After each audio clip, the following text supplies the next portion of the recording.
착오에 관한 설명으로 옳지 않은 것은 5번을 볼까요? 5번. 매도인이 매매계약을 적법하게 해지하였다면 매수인은 그 해지로 인한 불이익을 피하기 위하여 더 이상 착오를 이유로 그 매매계약을 취소할 수 없다. X죠. 다시 말하면 해제된 후에도 취소하는 것이 가능하죠. 조심할 것은 뭐냐 하면 4번인데 동계착오는 표시가 되거나 또는 유발이 되면 취소할 수 있잖아요. 그러니까 또는이라는 말은 표시돼도 취소할 수 있고 표시가 안 됐더라도 유발됐으면 뭐 할 수 있어요? 취소할 수 있다는 얘기니까 4번 동계착오가 상대방에 의해 유발된 경우에 동기의 표시 오버 무관하게 의사표시를 취소할 수 있다는 질문은 O 맞는 질문임을 주의하셔야 되겠죠. 18번입니다. 갑은 병을 대리인으로 하여 을과 토지 매매 계약을 체결하였다. 공장을 경영하는 매수인 을은 그 토지를 공장을 건축할 계약이었으나 허가를 받을 수 없는 것으로 판명되었다. 다음 기술 중 옳은 것은이죠. 일단 1번. 병이 허위로 시가보다 다소 높은 가격 을에게 시가라고 하였어요.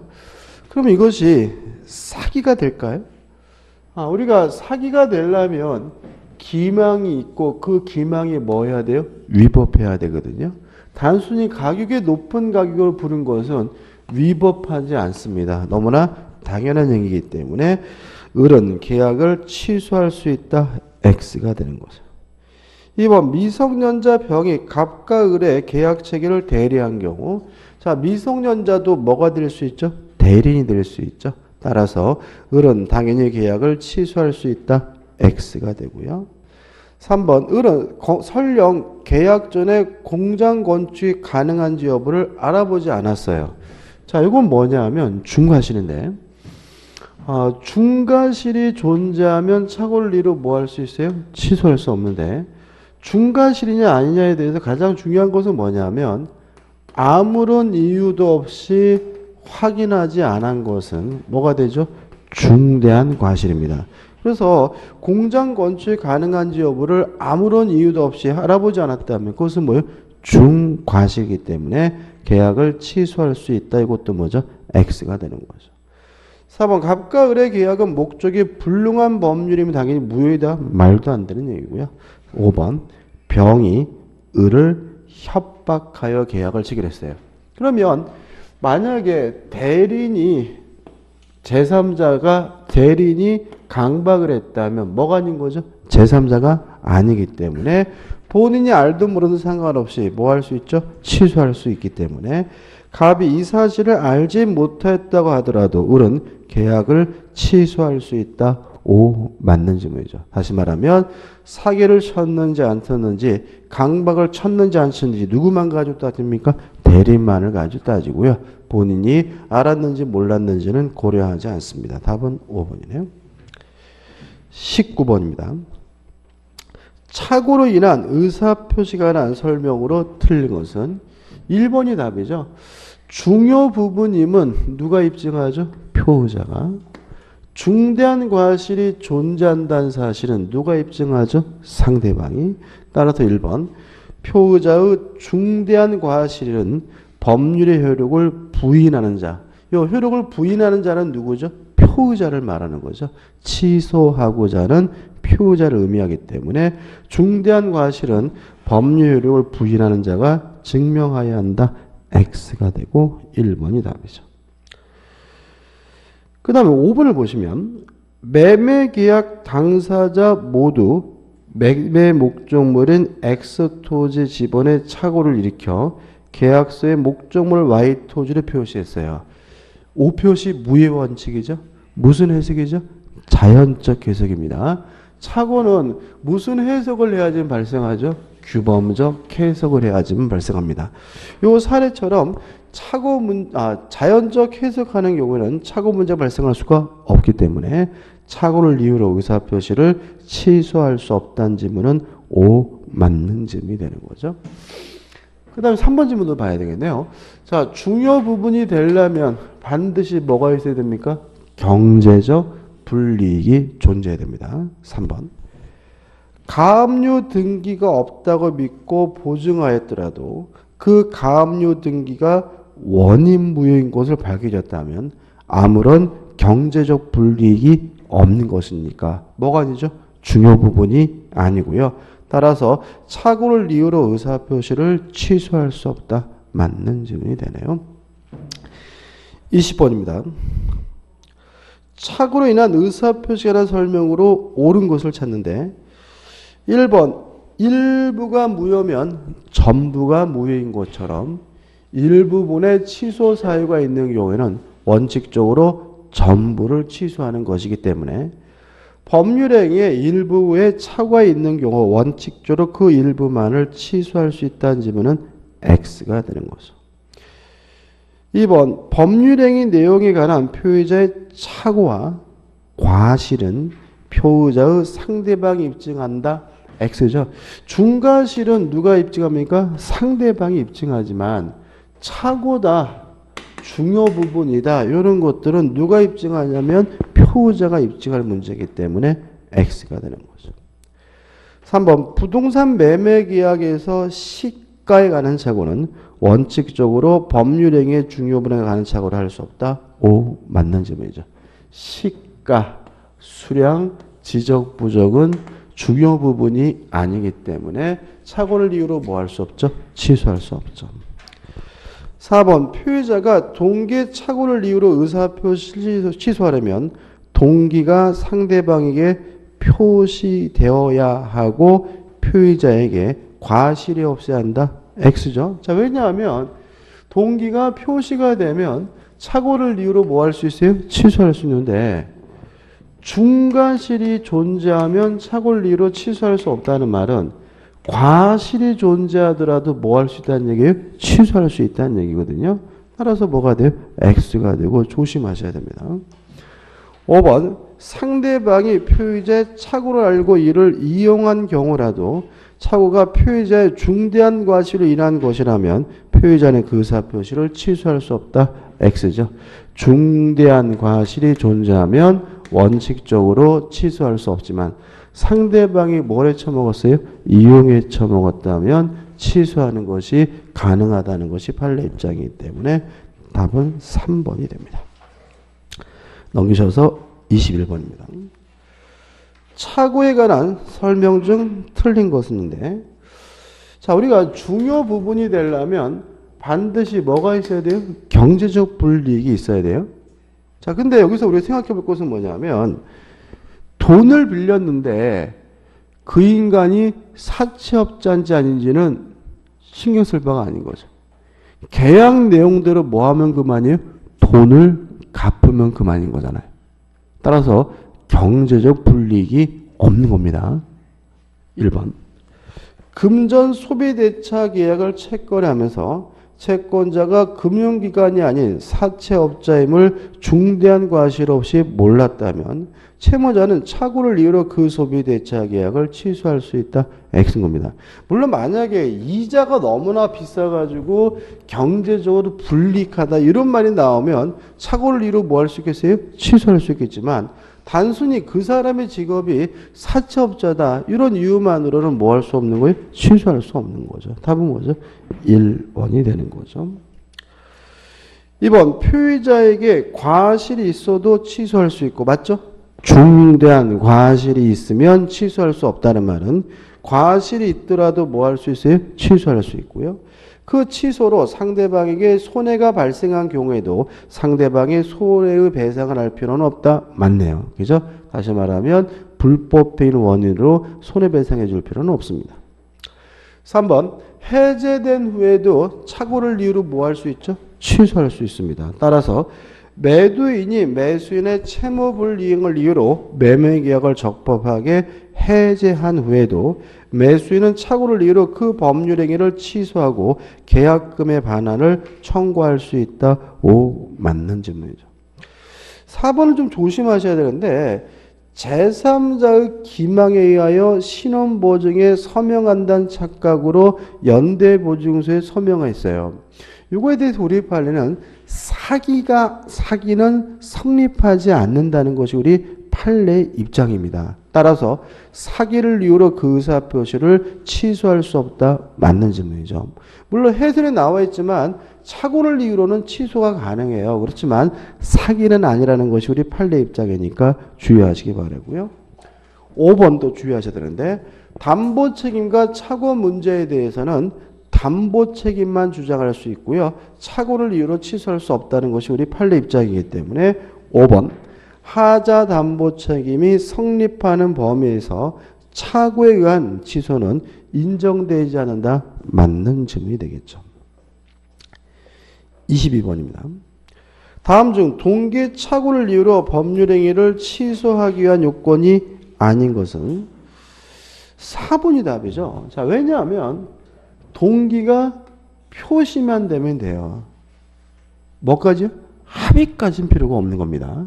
따라서 당사자 사이에 그 동기를 의사표시의 내용으로 삼기로 하는 합의가 이루어져야 된다. X. 표시가 되거나 아니면 유발이 된 경우에만 착오를 이뤄 취소하는 것이 가능하죠. 23번입니다. 틀린 것을 찾는데 1번. 토지를 매수하였는데 법령상의 제한으로 인하여 그 토지를 의도한 목적대로 사용할 수 없게 된 경우. 예를 들어서 전원주택을 지으려고 땅을 샀는데 그 땅에는 건축법의 제한으로 전원주택을 짓지 못하게 된 경우. 땅을 사게 된 뭐의 착오죠? 동기의 착오죠. 1번은 맞네. 2번. 토지 전부를 경작할 수 있는 농지인 줄 알고 매수하였으나 측량 결과 절반의 면적 이상이 하천이에요. 그러면 누가 보더라도 뭐가 있는 겁니까? 경제적 불이익이 존재하는 거죠. 따라서 착오를 이유로 취소할 수 있다. 맞는 질문이죠. 3번 주의하시는데 착오에 관한 민법 규정은 임의 규정입니다. 특약으로서 뭐 할 수 있냐면 배제할 수 있거든요. 따라서 계약 당사자 사이에 착오를 이유로 하여 취소할 수 없음을 약정한 경우 표의자는 착오를 이유로 의사표시를 취소할 수 없다. 맞는 질문입니다. 4번 부동산 시가 가격은 중요 부분이 아니고요. 5번입니다. 건물 및 그 부지를 현상대로 매수하는 경우에 부지 지분이 다소 부족해요. 요거죠. 수량 지적 부족은 중요 부분이 아닙니다. 따라서 부지의 지분이 다소 부족하면 이러한 근소한 차이도 매매계약의 중요 부분의 착오로 인정된다. X고요. 답은 5번이 됩니다. 넘기셔서 24번이죠. 갑은 그린벨트로 규제를 받고 있는 공공시 소재의 을소유 토지 100제곱미터를 그린벨트에 곧 해제될 것이라는 부동산 중개업자 병의 말을 믿고 시가보다 높게 1억에 매수하였다. 그러나 그 지역은 그린벨트가 해제 지역에서 제외되었다. 갑이 을과체결한 매매계약에 관하여 틀린 것은인데 일단 두 가지가 문제가 있습니다. 첫째는 그린벨트가 해제될 줄 알았는데 해제가 안 됐다면 뭐에 관한 착오죠? 동계 착오고요. 그 다음 두 번째 문제는 시가보다 높게 샀죠. 그러면 시가, 가격은 뭐가 아닙니까? 중요 부분이 아니니까 시가보다 비싸게 주고 산 것은 아무 문제가 없는 거죠. 그럼 결국 이거는 뭐죠? 동계 착오를 이유로 취소할 수 있느냐 없느냐 문제인 거죠. 1번. 갑의 동계 착오를 이유로 한 의사표시의 취소 가능성이 고려될 수 있다. 2번. 갑은 담보 책임을 이유로 을에게 매매계약 해제를 주장할 수 있다. 다시 말하면 담보 책임이 성립한다면 뭐 할 수 있겠어요? 해제할 수 있겠죠. 3번. 만약 병이 위사실을 알면서도 갑에게 기망행위를 한 경우 그럼 이제 뭐가 되는 거죠? 사기가 되는 거죠. 갑은 을이 병에 사기의 사실을 알았다고 주장하며 의사표 취소할 수 있다. 맞는 질문이고 4번. 갑은 병에게 불법행했다는 손해배상을 청구할 수도 있을 거고요. 잠깐만요. 그죠? 왜냐하면 중개업자 병이 속였죠. 그죠? 지금 문제에서 부동산 중개업자 말을 믿고라고 나와 있죠. 4번도 맞는 질문이고. 5번. 갑이 주장할 수 있는 권리 중 을의 담보 책임과 사기에 의한 의사표시가 경합될 때 담보 책임만 주장할 수 있다는 것이 동설 팔레테도이다 X입니다. 사기와 담보 책임은 선택적 행사가 가능하죠. 답은 5번이죠. 25번입니다. 옳지 않은 걸 틀린 것을 찾는데 답만 보면 될 것 같아요. 4번이 답이죠. 착오의 존재 및 그 착오가 법률행위 내용의 중요 부분에 관한 것이라는 점에 대한 증명 책임은 착오를 한 자의 상대방이 진다. X.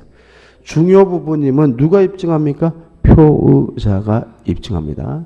상대방은 중과실이 존재한다는 사실을 입증할 뿐인 거죠. 답은 4번입니다. 26번입니다.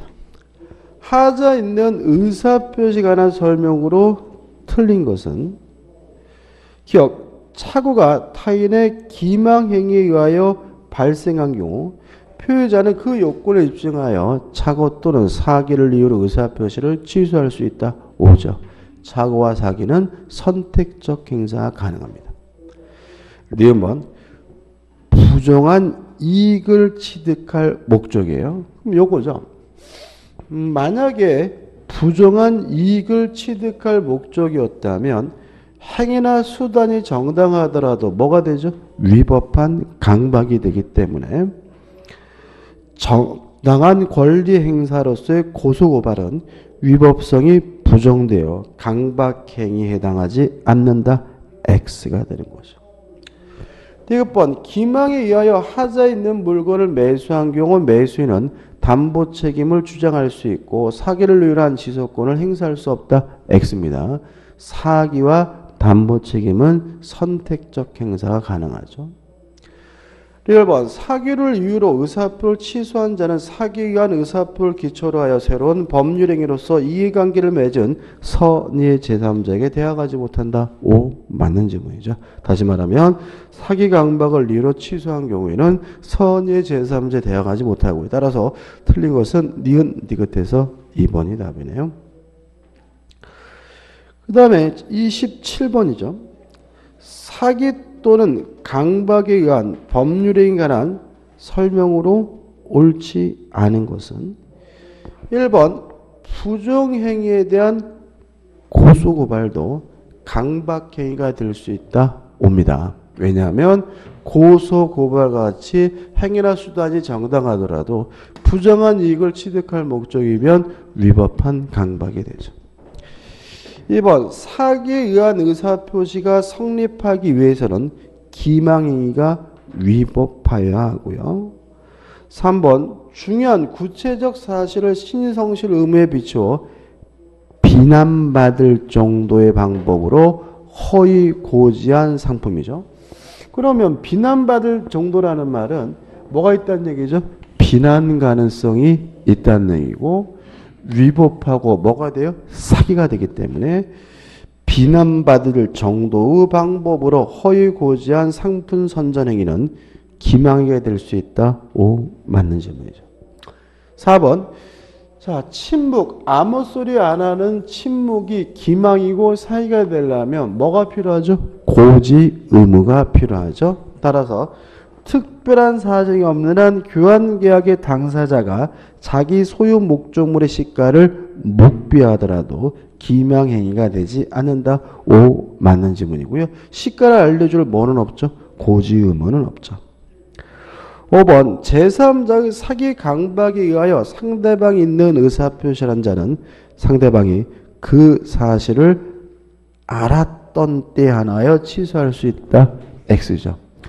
상대방이 아닌 제3자가 사기 강박을 했다면 상대방이 알았거나 또는 알 수 있으면 취소할 수 있으니까 알았던 경우에 한해서만 취소할 수 있다는 질문은 X가 되고요. 답은 5번이 되는 거죠. 28번입니다. 갑은 A의 기망행위로 자기 소유 건물 을에게 매도하고 소유권을 이전하였다. 옳은 것은 그러면 상대방이 아닌 제3자가 사기 강박을 친 거니까 상대방이 알았거나 또는 알 수 있으면 뭐 할 수 있죠? 취소할 수가 있으므로 2번을 보시면 1번부터 보시면 갑이 사기당한 사실 을이 알 수 있었을 경우에 갑은 을과의 매매 계약을 취소할 수 없다. X가 되고요. 또 2번 만약에 이 사람이 대리인이라면 뭐가 아니죠?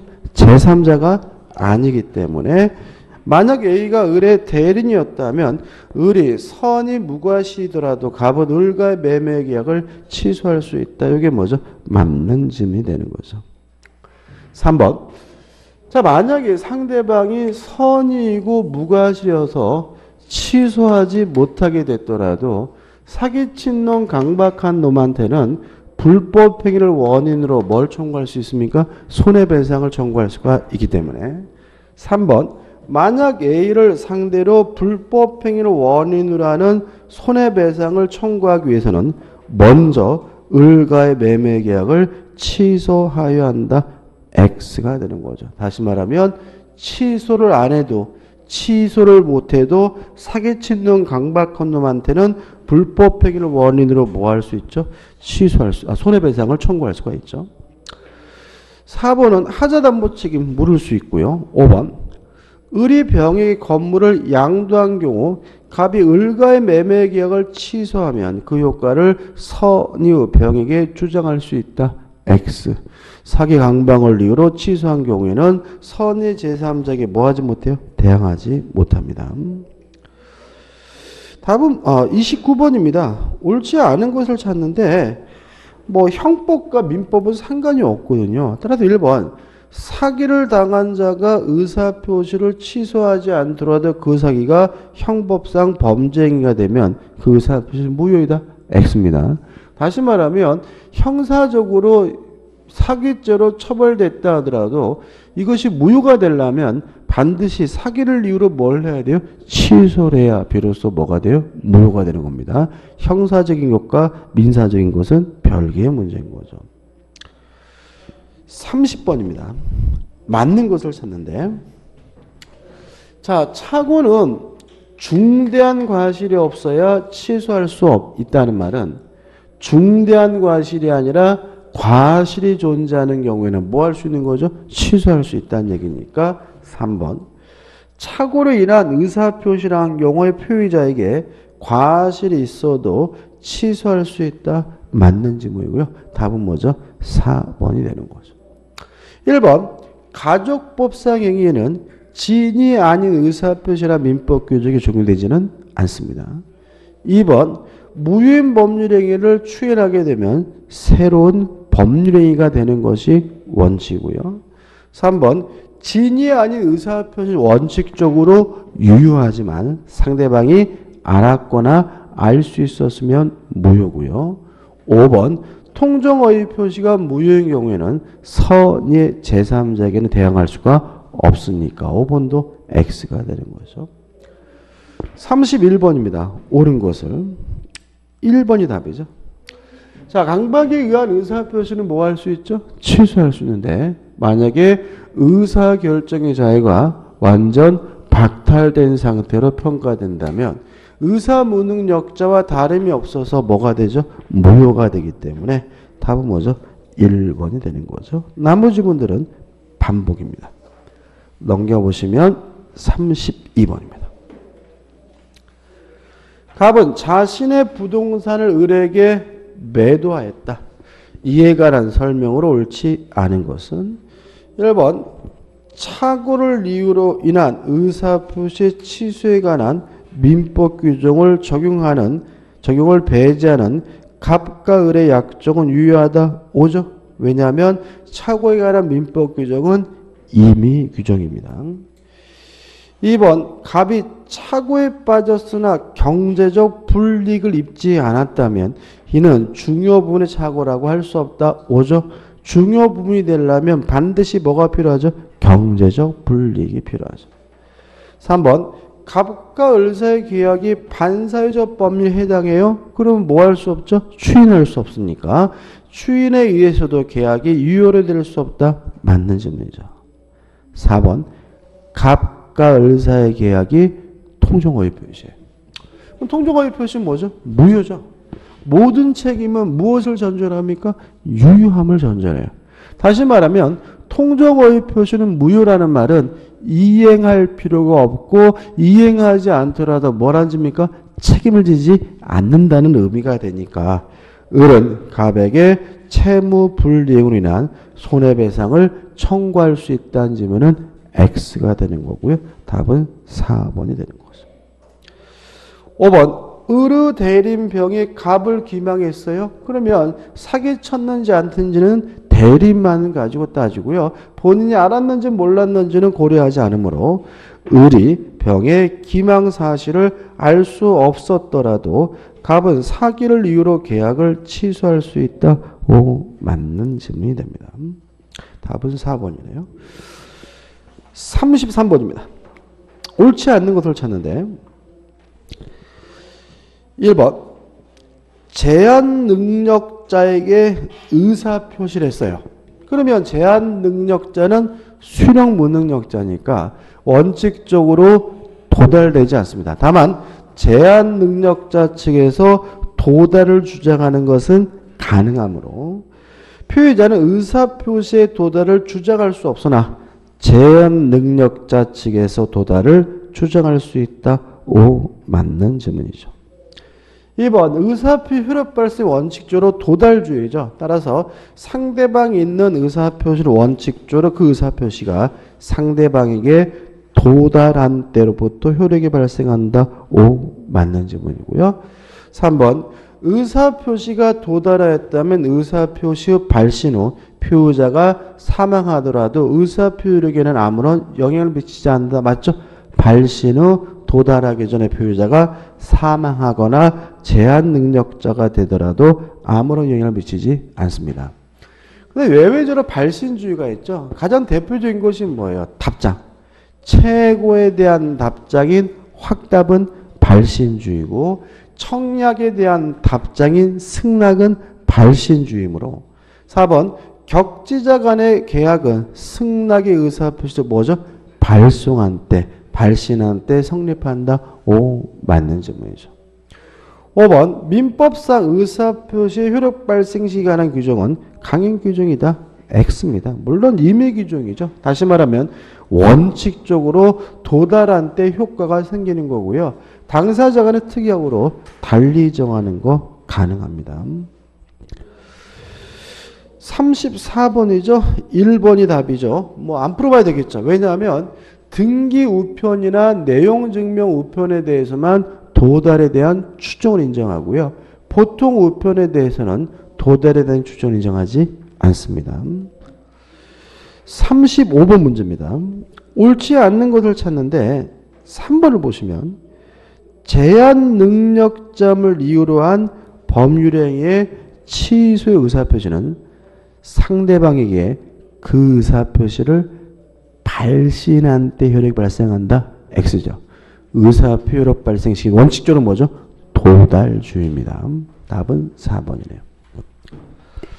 넘기셔가지고 36번입니다. 옳지 않는 것을 찾는데 2번이 답입니다. 자, 공시송단을 언제 하냐면요. 과실 없이 상대방을 누군지 모르거나 과실 없이 상대방의 소재를 알지 못하는 경우에만 공시송단하죠. 따라서 의사표시자가 과실로 상대방을 알지 못해요. 과실 없이 상대방을 알지 못하는 경우에만 공시송달할 수 있으니까 과실로 상대방을 알지 못하는 경우 의사표시는 공시송달에 의하여 송달할 수 있다는 질문은 X가 되는 거죠. 37번입니다. 갑은 을에게 의사표시를 발신한 후 성년 후견 개시 심판이 있었어요. 그러면 갑이 을에게 의사표시를 발신한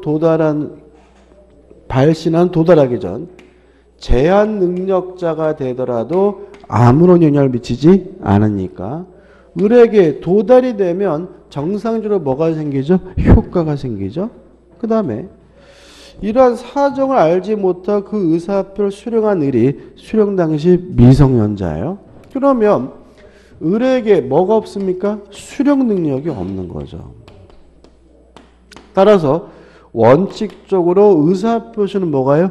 효과가 발생하지 않지만 을 측에서 도달을 주장하는 것은 뭐죠? 가능하고 만약에 법정 대리인이 안 때는 뭐가 되죠? 도달이 되거든요. 따라서 1번 갑의 의사표시는 피성년 후견의 의사표심으로 당연 무효이다.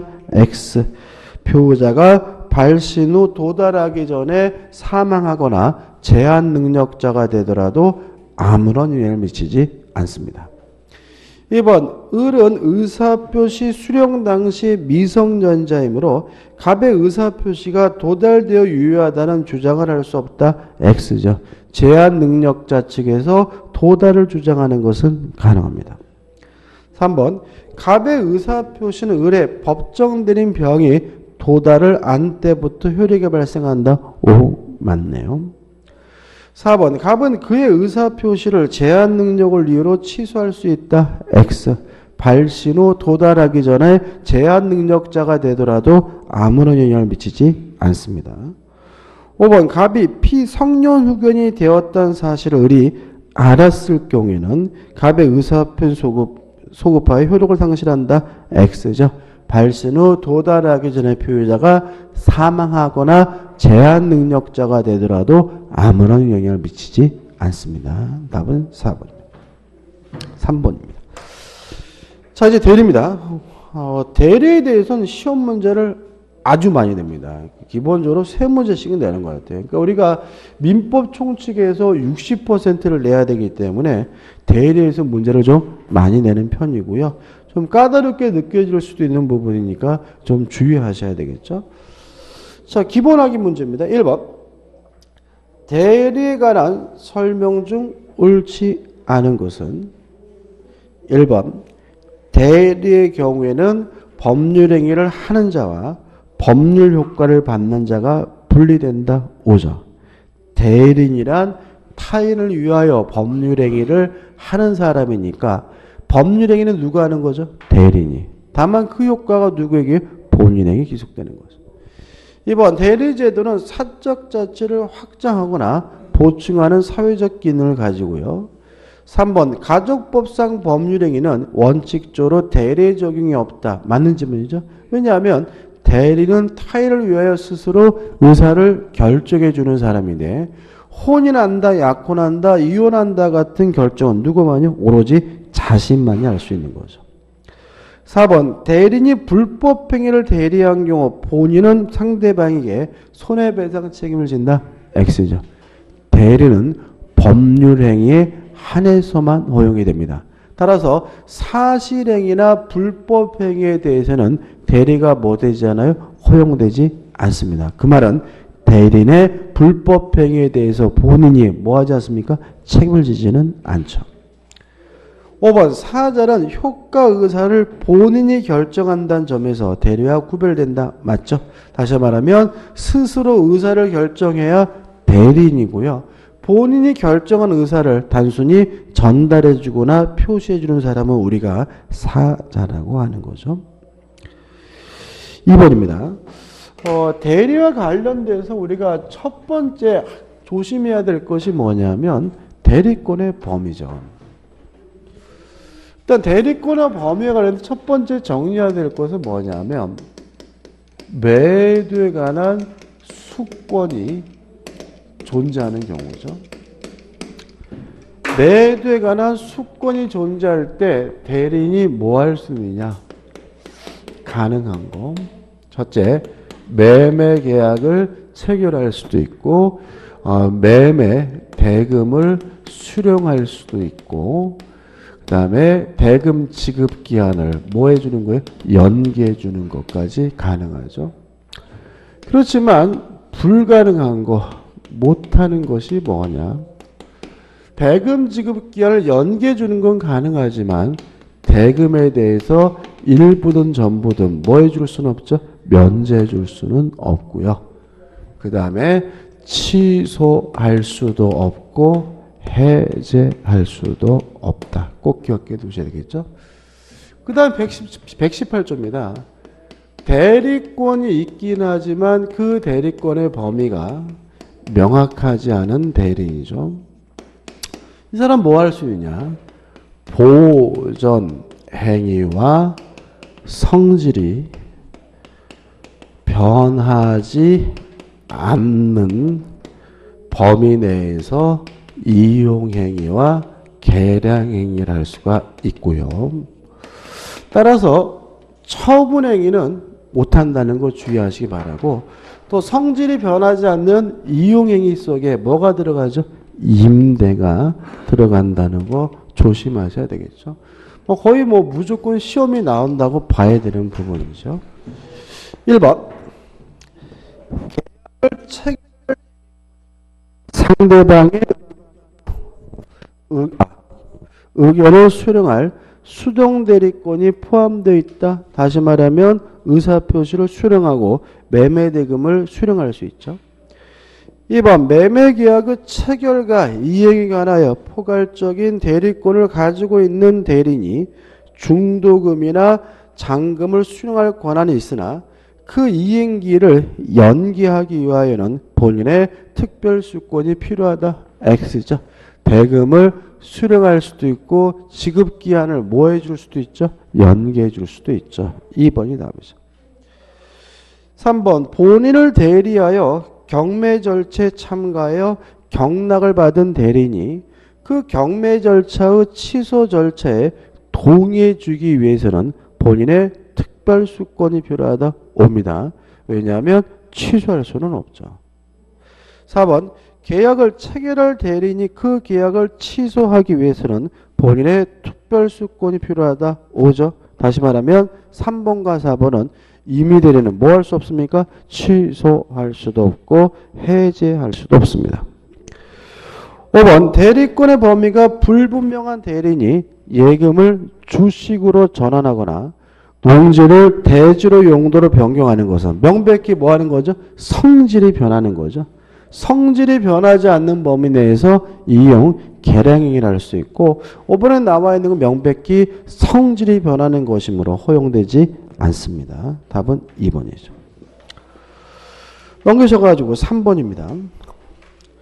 권한을 정하지 않은 대리인이 할 수 있는 행위에 대한 설명으로 잘못된 것은 1번 보존행위, 이용행위, 계량행위는 물건이나 권리의 성질이 변하지 않는 범위 내에서만 가능하다. X죠. 성질이 변하지 않는 범위 내에서 할 수 있는 것은 이용 계량행위고요. 보존행위는 그러한 제한이 없죠. 말장난이죠. 답은 뭐죠? 1번입니다. 나머지 것들 2번 가옥을 수선하고 부패하기 쉬운 물건을 매각한다. 이 부패하기 쉬운 물건을 매각하는 것은 처분행위가 아닙니다. 보존행위죠.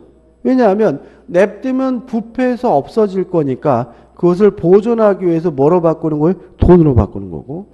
미등기 부동산의 등기 등은 뭐죠? 보존행위겠죠. 3번 물건의 임대 가능하고 금전의 이자부 대여도 이용행위로서 가능하고요. 그 다음에 4번 가옥의 부가실의 설치나 무이자를 이자부로 전환하는 것은 계량행위로서 가능하고 5번 예금을 주식으로 바꾸거나 농지를 대지로 바꾸는 것은 성질이 변하는 것이니까 뭐 되지 않습니까? 허용되지 않습니다. 4번 대리권 제한에 관한 설명으로 옳지 않은 것은 일단 자기계약 쌍방대리가 금지가 되고요. 자기계약 쌍방대리라면 무효가 아니라 무권대리거든요. 다만 조심할 것은 법원에서 이루어지는 입찰대리에 대해서 쌍방대리라면 아예 무효가 된다는 것이 우리 판례 입장이에요. 따라서 1번 부동산 입찰 절차에서 동일인이 동일 물건에 관하여 이해관계가 다른 2인 이상의 입찰자의 대리인이 된 경우 쌍방대리죠. 그 대리인이 한 입찰은 무효이다. O 맞는 지문이고 주의하셔야 되겠죠. 2번 갑으로부터 갑소유 부동산의 매각의 대리권을 수여받은 을이 스스로 그 부동산의 매수인이 되어 계약을 체결하는 것은 자기계약이라고 하고요. 이러한 자기계약은 원칙적으로 할 수 없습니다. 다만 본인의 허락이 있으면 가능하므로 3번 위 이의 경우 을이 매수인이 되는 것을 갑이 허락하였더라도 그 계약의 효력은 발생하지 않는다. X가 되는 거죠. 답은 3번입니다. 4번 대리인이 여러 명이면 각자 대리가 원칙이고요. 다만 공동으로 하는 제한이 있으면 특별히 공동으로 해야 되는 뭐가 되죠? 공동대리가 되는데 공동대리는 뭐만 공동으로 하면 되냐면 의사결정만 공동으로 하면 되거든요. 따라서 대리인이 의사결정할 일이 없는 수동대리의 경우에는 공동으로 할 필요가 없으므로 4번 수권행위에서 수인의 대리인이 공동으로만 대리할 수 있는 곳으로 정한 때는 수인의 대리는 뭐는요? 능동대리행위를 공동으로 해야 한다. 정확히 맞는 지문이죠. 5번 등기 신청은 쌍방대리가 가능합니다. 따라서 법무사가 등기 권리자와 등기 의무자 쌍방을 대리하여 등기 신청하는 것은 허용된다. 맞는 지문이죠. 그 다음에 대리권 소멸세 5번이죠. 이것도 꼭 암기해야 되겠죠. 본인의 사망, 대리인의 사망, 대리인의 성년 후견 개시, 대리인의 파산은 대리권 소멸사유입니다. 본인에 대해서는 사망 한 가지밖에 없거든요. 따라서 3번, 4번 본인에 대한 성년 후견 개시는 뭐가 아닙니까? 대리권 소멸사유가 아님을 잊지 마시기 바랍니다. 이것도 참 잘 냅니다. 6번입니다. 대리에 관한 설명으로 옳은 것은 본인을 위한 것임을 표시하지 않은 대리행위, 현명하지 않았죠? 그때는 대리인 자신을 위한 것으로 간주가 됩니다. 따라서 대리행위는 무효로 추정한다. X죠. 무효, 유효 문제가 아니라 누구를 위한 것으로 간주가 됩니까? 대리인 자신을 위한 것으로 간주가 됩니다. 1번 본인을 위한다는 것은 본인의 이익을 위해서라는 의미다. X입니다.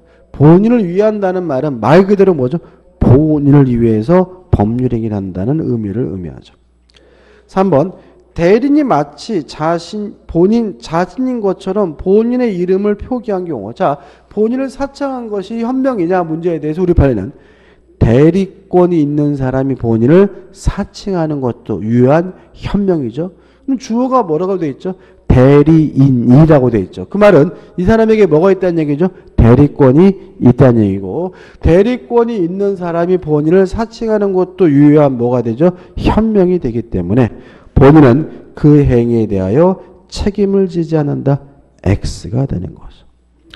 4번 의사를 표시하는 것도 대리인입니다. 따라서 의사 표시가 합치됐는지 불일치됐는지 여부도 누구만 가지고 따지죠? 대리인만을 가지고 따지므로 대리행위에서 의사 표시의 불일치 여부는 본인을 표준으로 결정해야 한다. X가 되는 거죠. 5번 대리인은 행위 능력자일 필요는 없습니다. 따라서 제한 능력자도 뭐가 될 수 있죠? 대리인이 될 수가 있는데 유의하실 것은 대리는 타인을 위하여 의사를 결정하는 사람이니까 반드시 뭐는 있어야 돼요? 의사 능력은 있어야 되죠. 따라서 5번 본인은 제한 능력자인 대리인이 상대방과 체결한 계약을 제한 능력을 이유로 취소할 수는 없다.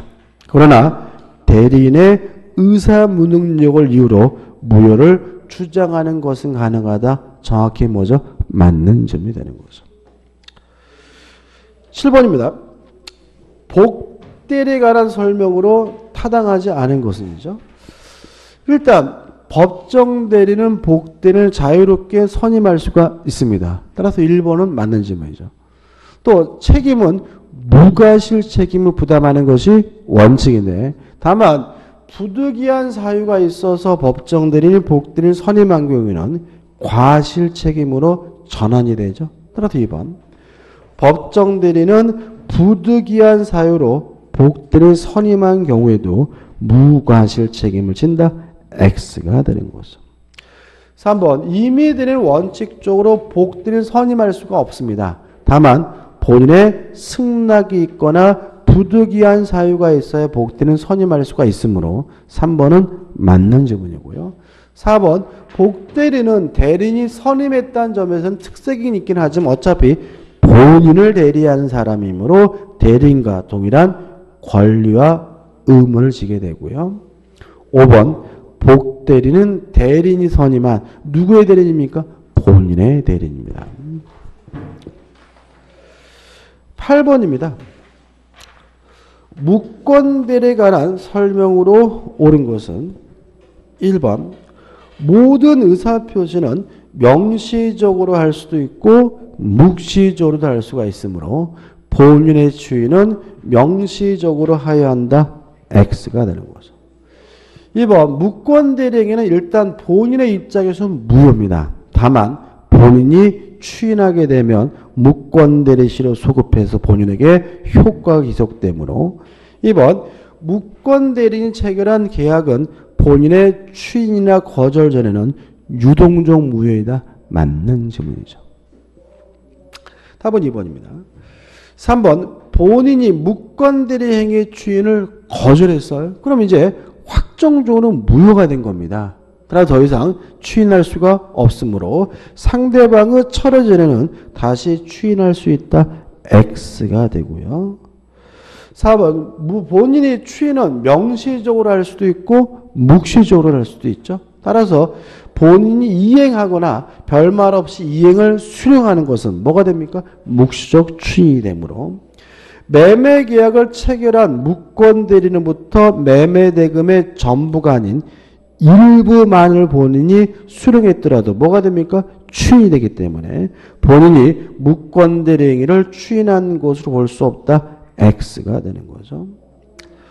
5번 무권대리인의 계약을 체결한 상대방은 상당한 기간을 정하여 본인에게 군 추인 여부 확답을 채구할 수 있고 기간 내 확답을 받지 못한 때에는 추인을 거절한 것으로 본다. X예요.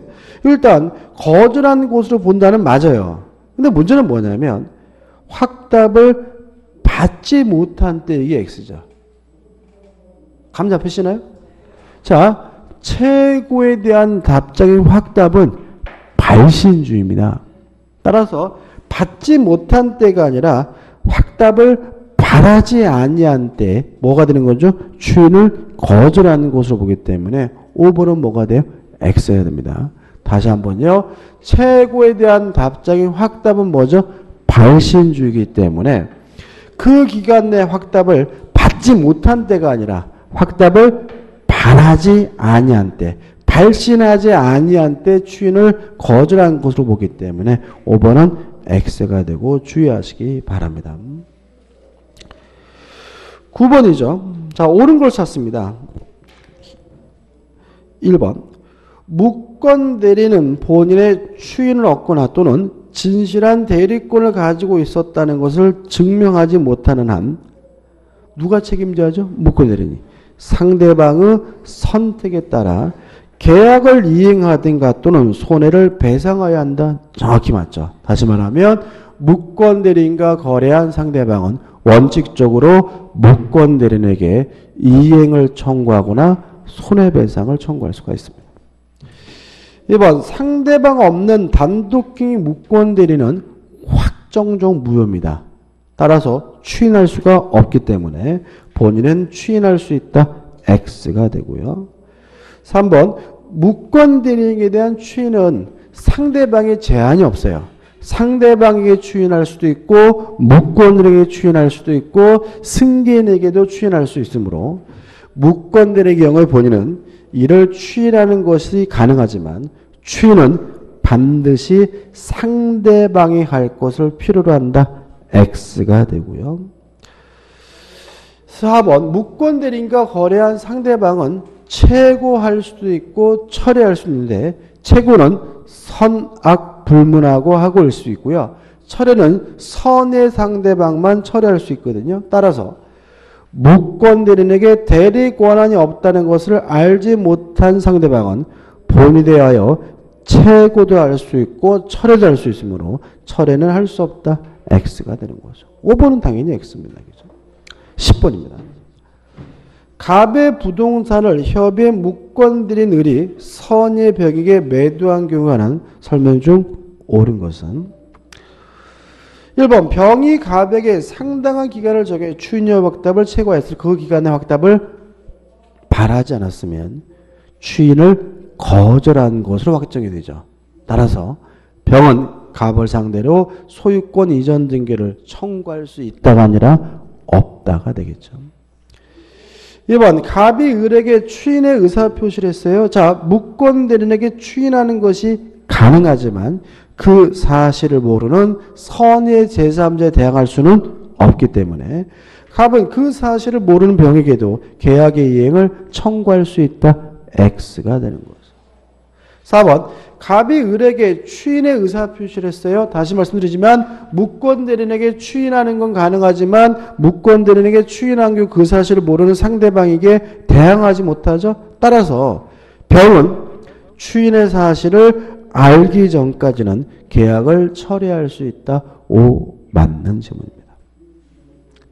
4번 병이 적법하게 계약을 철회했어요. 철회했으면 이제는 확정적 무효입니다. 따라서 갑은 계약을 추인하여 병을 상대로 계약행위를 청구할 수 있다.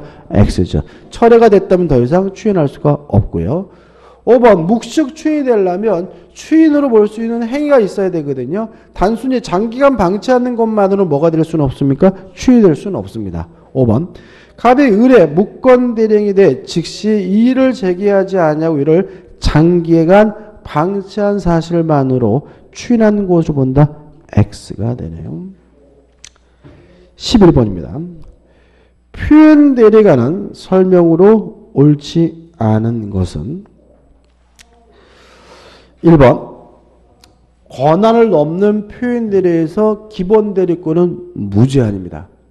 따라서 대리권이 소멸된 후에 대리행위라면 대리권 소멸 후에 표현대리가 되는데 원래 가지고 있던 것을 넘으면 그때는 뭐라고 바뀝니까? 권한을 넘는 표현대리가 되므로 대리권 소멸 후에 표현대리가 인정되는 경우 그 표현대리의 권한을 넘은 대리행위가 있을 때는 권한을 넘은 표현대리가 성립할 수 있다. O 맞는 질문이죠. 2번 표현대리가 성립되기 위해서 꼭 무권대리인이 직접 행위를 해야 되는 것은 아닙니다.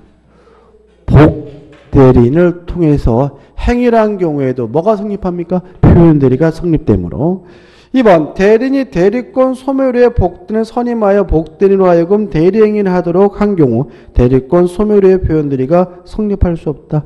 X가 되는 거죠. 답은 2번입니다. 3번 권한을 넘는 표현대리가 성립되려면요. 상대방에게 정당한 이유가 있어야 되는데 그 정당한 이유는 선의 무과시를 말하고요.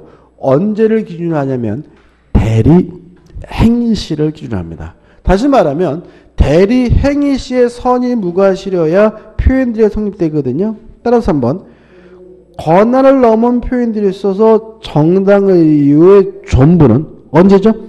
대리행위 당시의 재반 사정을 객관적으로 관찰해 판단해야 한다. O 맞는 질문이죠.